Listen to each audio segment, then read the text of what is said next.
આજની ધર્મકથા. પ્રણામ.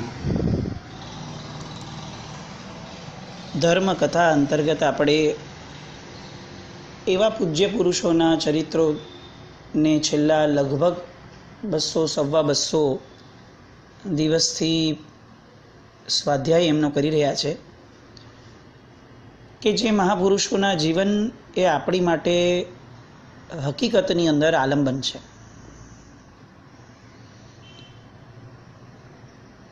મોટી શાંતિની એક ગાથામાં આ શબ્દ આવે છે, મહાજનો યેન ગતઃ સપંથઃ. મહાપુરુષો જે માર્ગે ગયા છે એ જ સાચો માર્ગ છે.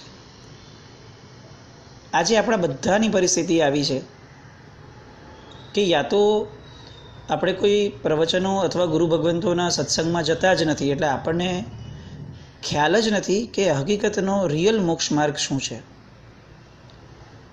અને યા તો આપણે જઈએ છીએ, ભણીએ છીએ તો એના ઊંડાણમાં ગયા વગર જ ફક્ત બહારથી જે કરવાનું આવે એ ઔપચારિક કરી અને એવું માની લઈએ છીએ કે આ મોક્ષ માર્ગ છે. પણ બેમાંથી એક પણ કેસની અંદર આપણો મોક્ષ માર્ગ આપણને પકડાયો એવો આત્મવિશ્વાસ નથી આવતો. 70-80 વર્ષના ધર્મમય જીવન પછી પણ માંદગીના બિછાને પડેલા વ્યક્તિને હું દુર્ગતિએ નહીં જ જાઉં કારણ કે મેં ધર્મને સેવ્યો છે, આવો આત્મવિશ્વાસ બહુ ઓછા પ્રમાણમાં આપણને વર્તાય. અમે ગિરિરાજની 99 કરી હતી તો મને યાદ છે કે સાહેબે અમને ખાસ પ્રેરણા કરીને કીધું હતું કે પૂર્વાચાર્યો રચિત સ્તવનોમાં એક કડી આવે છે, નરક તિર્યંચ ગતિ નિવારા રે ધન્ય ભાગ્ય અમારા. શત્રુંજયની સ્પર્શના અને એની ફરી ફરીને થતી યાત્રાઓ, એનામાં એટલી બધી તાકાત છે કે એ ભવાંતરમાં થતી નરક અને તિર્યંચ એ બંને ગતિઓ દૂર કરી દે. એટલે કે નરક ગતિને તિર્યંચ ગતિમાં જવું પડે એવા પાપો આપણે કરી જ ન શકીએ એવી યોગ્યતા આપણામાં ઊભી કરે. એટલે સાહેબે કીધેલું હતું કે પાલિતાણાથી ક્યારે નીકળવાનું, ગણતરીપૂર્વકનો ધંધો 99 નામનો પૂરો થઈ જાય એટલે. કારણ કે આપણે તો ગણવા ગયા છે ને કે મારી 108 જાત્રા થઈને 99 જાત્રા થઈ, તો ધંધો કરવો છે તો કે એ કરો. વ્યવહારિક રીતે એ પણ થતું હોય તો એનો વિરોધ નથી, પણ મુખ્યતયા જે દિવસે તમને અનુભૂતિના સ્તર ઉપર આવે કે હવે મારાથી આવા પાપ જીવનમાં નહીં જ થાય, હવે મારા આર્ત ધ્યાન બંધ થશે અથવા ઓછા થશે, એવો પુરુષાર્થ હું કરીશ, એ દિશા તરફ હું આગળ વધીશ, આવી અનુભૂતિ જે દિવસે થાય એ દિવસે શત્રુંજયે તમને તમારા નરક અને તિર્યંચ દૂર કરવા માટેનો માર્ગ આપ્યો. હવે આ યાત્રા એ તમને સ્પર્શી કહેવાય અને પછી નીકળી જવાનું. આ મહાપુરુષોના ચરિત્રો આપણે એટલા માટે ગાઈએ છીએ કે આપણા જીવનની નાનામાં નાની પળોમાં પણ આપણને યાદ રહે કે આપણે કોના વંશજ છીએ, આપણા સુધી પરમાત્માનું શાસન આવે એ માટે આ લોકોએ કેટલી મહેનત કરી છે, અને આવી પરિસ્થિતિમાં આ લોકોએ આ રીતનો માર્ગ અપનાવ્યો હતો અને એ લોકો ઉજ્જવળ ભવિષ્ય બનાવી શક્યા, તો હું કેમ અવળા માર્ગે જાઉં છું, આવી વિચારણા. પૂજ્ય આનંદ સાગરજી મહારાજ આગમોદ્ધારક, એમના ચરિત્રના અંતિમ તબક્કામાં આપણે છીએ.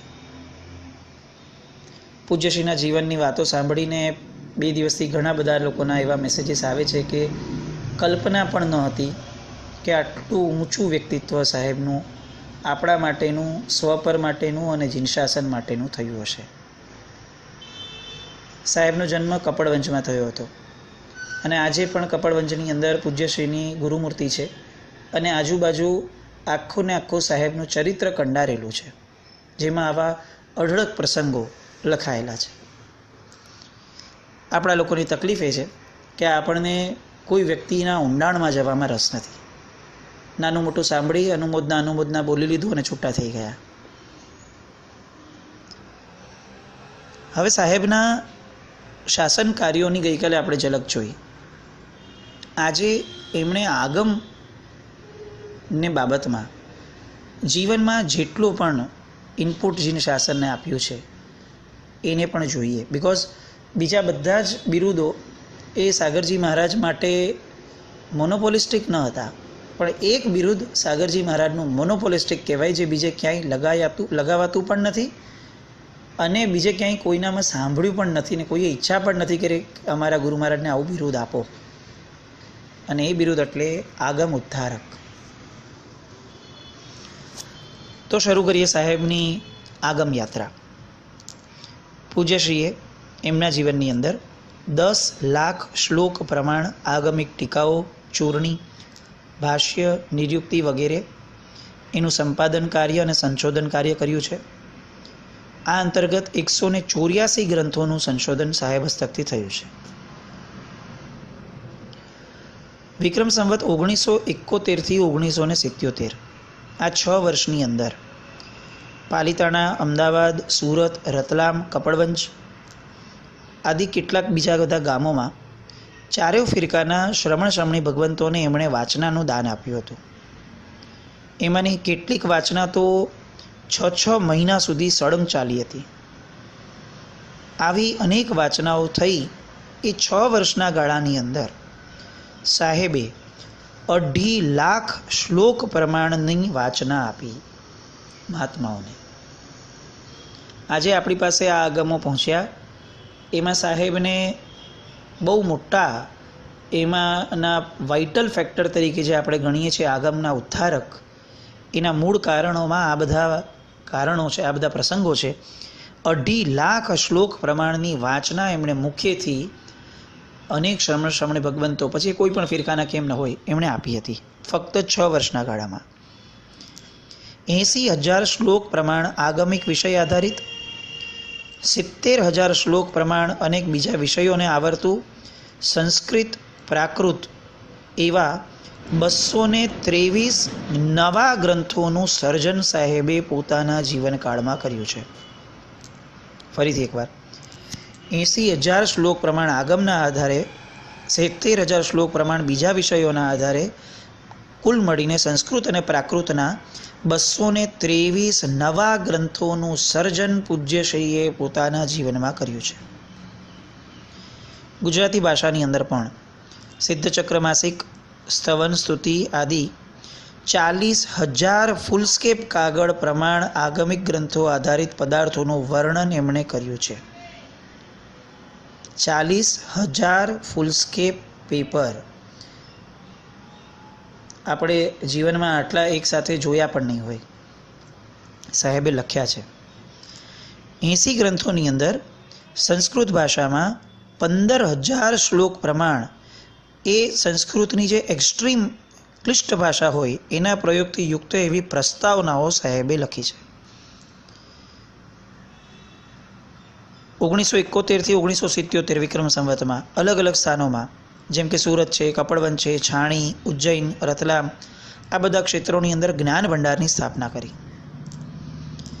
શ્રી દેવચંદ લાલભાઈ જૈન સાહિત્યોદ્ધાર ફંડ સુરત, શ્રી તત્વજ્ઞાન પ્રચારક સભા, શ્રી ઋષભદેવ કેસરીમલજી પેઢી રતલામ, શ્રી ઋષભદેવ છગનીરામજી પેઢી ઉજ્જૈન, આગમોદય સમિતિ ભોયણી, હિન્દી સાહિત્ય પ્રચારક ફંડ અજીમગંજ, આવી કેટલીક સમિતિઓ ઉપરાંત નગીનભાઈ મંચુભાઈ સાહિત્ય ફંડ સુરત, જૈનામૃત સમિતિ ઉદયપુર, સિદ્ધચક્ર સાહિત્ય પ્રચાર સમિતિ, શ્રમણ સંઘ પુસ્તક સંગ્રહ પાલિતાણા, આવી અનેક સંસ્થાઓ સ્થાપી અથવા પ્રેરણા કરી અને એના દ્વારા શુતની સેવા કરાવડાવી સાહેબે અનેકવિધ આગમ સુરક્ષાના કાર્યો કર્યા.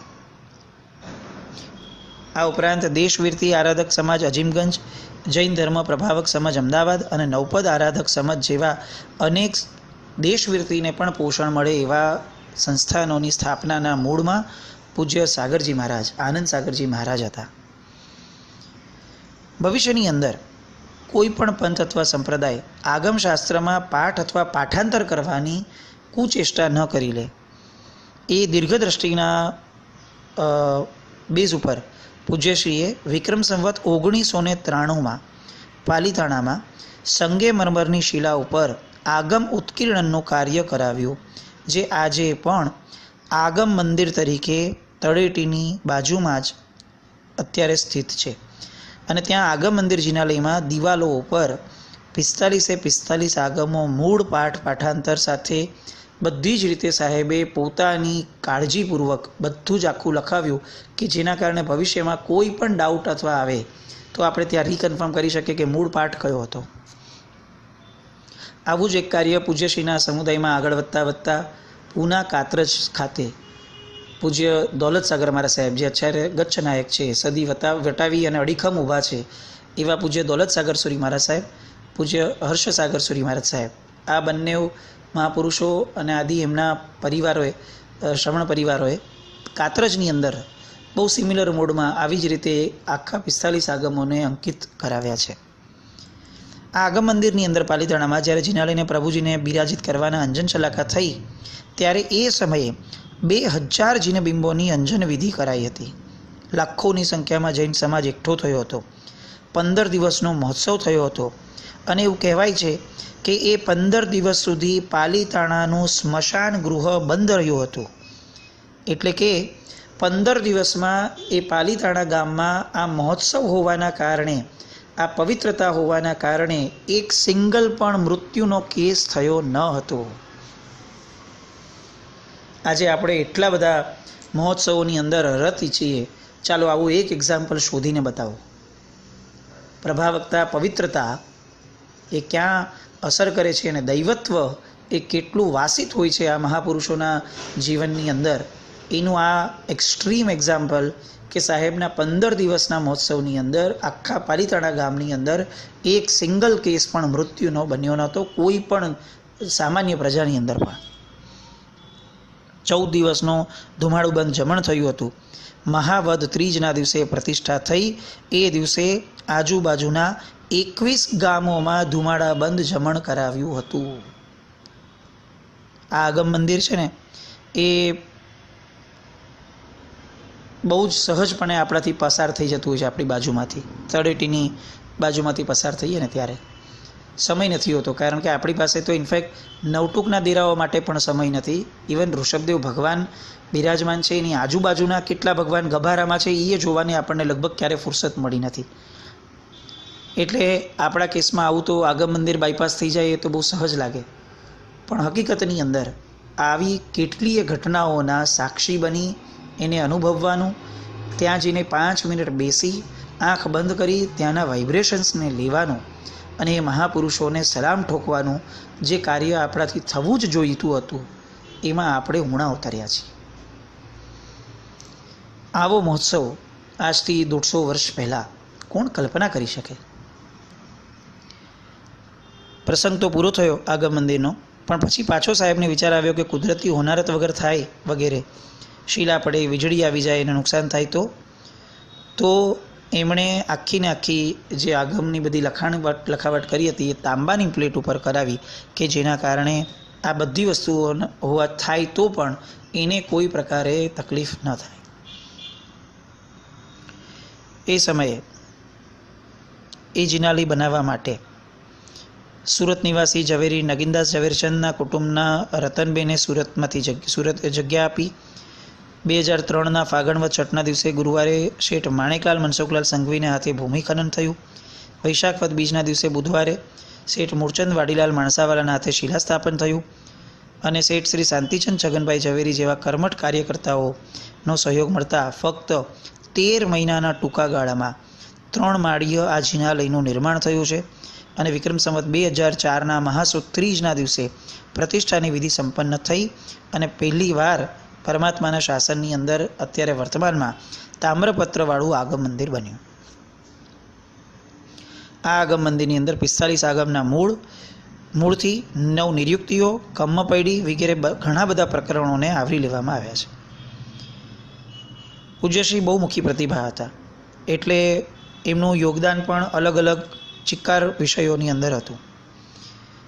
એમણે પોતે કાળધર્મ પામ્યા ત્યાં સુધીમાં 100 સાધુ ભગવંત અને 300 જેટલા સાધ્વીજી ભગવંતનો એક આખો સમુદાય પોતાના નેતૃત્વ હેઠળ ઊભો કર્યો હતો.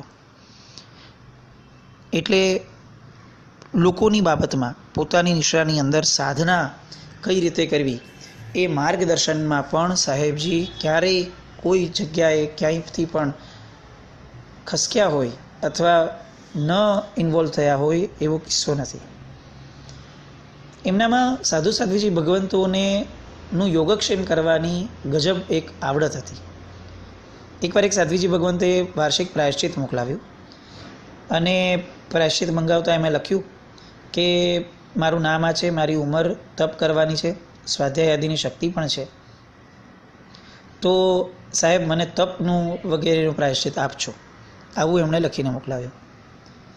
અને આ જેવું વાંચ્યું એટલે સાગરજી મહારાજે એમને તુરંત જ લખીને મોકલાવ્યું કે તમારે પ્રાયશ્ચિત સ્વરૂપે 1,09,000 ગણવાના છે. સાહેબ મંગાવે છે તપનું પ્રાયશ્ચિત સાધ્વીજી ભગવાન, અને સાગરજી મહારાજ આપે છે 1,09,000 ગણવાનું પ્રાયશ્ચિત. કેમ? તો એની સાથે ચોખવટ પણ લખે છે કે 14 પૂર્વી પણ મૃત્યુ સમયે અન્ય શ્રુતનો સહારો ન લેતા સમાધિ મરણ માટે 9કાર મંત્રનો આશ્રય અંગીકાર કરતા હોય. તમે યુવાન છો, ના નથી, પણ મૃત્યુ ક્યારે આવશે એ હંમેશા અકસ્માતે આવે છે, અચાનક આવે છે. તો આપણે નિશ્ચિંતતાપૂર્વક કેમ રહેવું? એટલે 9કારનો આશય અને 9કારનો સહારા વિનાની કોઈ પણ ક્રિયા કરવી એ ઉચિત નથી લાગતું. બીજી ક્રિયાઓ થાય એનો વાંધો નથી, પણ 9કારની ઉપેક્ષા કરીને ક્રિયા થાય તો એ વાંધો છે. એવું એસ્ટાબ્લિશ કરવા માટે પૂજ્યશ્રીએ બહુ જ સરસ રીતે સમાધિ મરણની કલ્પના માટે એમને આ ચોખવટપૂર્વક લખીને પ્રાયશ્ચિત આપ્યું. આપણને એમ લાગે આવડા મોટા આચાર્ય ભગવંત એક સાધ્વીજી ભગવંતની એક નાનકડી આટલી વિનંતીને પણ કેટલું વેઇટેજ આપતા હશે. અને એટલે જ યોગક્ષેમના કાર્યની અંદર આચાર્ય ભગવંતોને અત્યંત નિપુણ શાસ્ત્રકારોએ પણ કીધા, જે સાહેબમાં ચરિતાર્થ થતું હતું. વિક્રમ સંવત 2006 વૈશાખ સુદ પાંચમના દિવસથી સાહેબ અર્ધ પદ્માસન મુદ્રા ધારણ કરીને ધ્યાનસ્થ બની ગયા.